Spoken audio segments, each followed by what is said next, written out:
Bonjour tout le monde, dans un but d'essayer ce logiciel, je vais maintenant vous montrer comment j'utilise Photoshop pour faire une coloration d'une image de Fifine.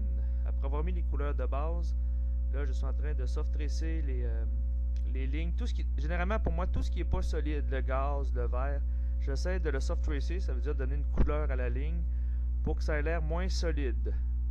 Là, après ça, j'ai mis un petit peu d'effet de airbrush sur le fantôme. Ensuite, j'ai mis les volutes de gaz aspiré plus blanches. Ça, c'est un petit détail. Sur la momie de Toulon que j'utilise dans Fifine, j'ai fait toujours des reflets. Je la fais toujours comme si elle était mal éclairée. Donc, j'utilise une couleur plus pâle que je mets en gros avec un gros crayon. Puis ensuite, je viens les ajuster, les amincir,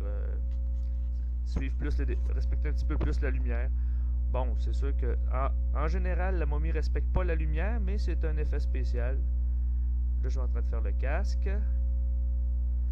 Ensuite, là, c'est au tour de Fifine. Après l'avoir habillé comme Luigi dans le jeu Luigi Mansion, où le petit personnage capture des fantômes exactement comme Fifine avec un aspirateur sur le dos.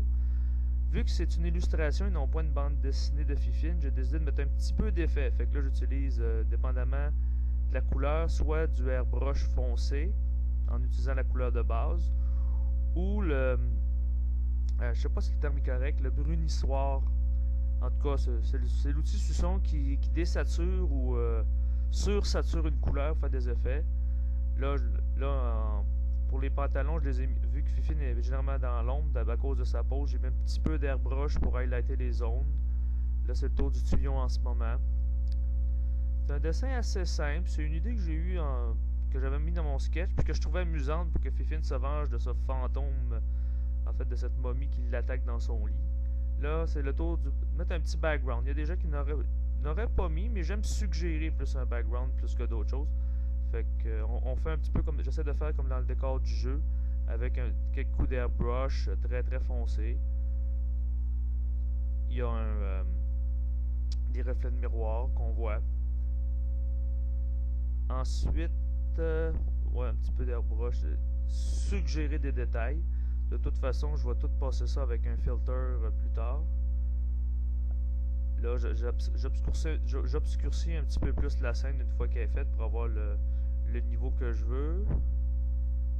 Là, ça, c'est une technique que je m'a suggéré de mettre des dégradés de noir pour aider à cadrer le personnage. Bon, ici, j'entoure le fantôme d'un petit airbrush clair pour lui donner un petit effet plus fantomatique. Si vous regardez, tous mes effets de airbrush dans cette scène-là sont sur un layer tout seul. Des fois, je fais ça pour changer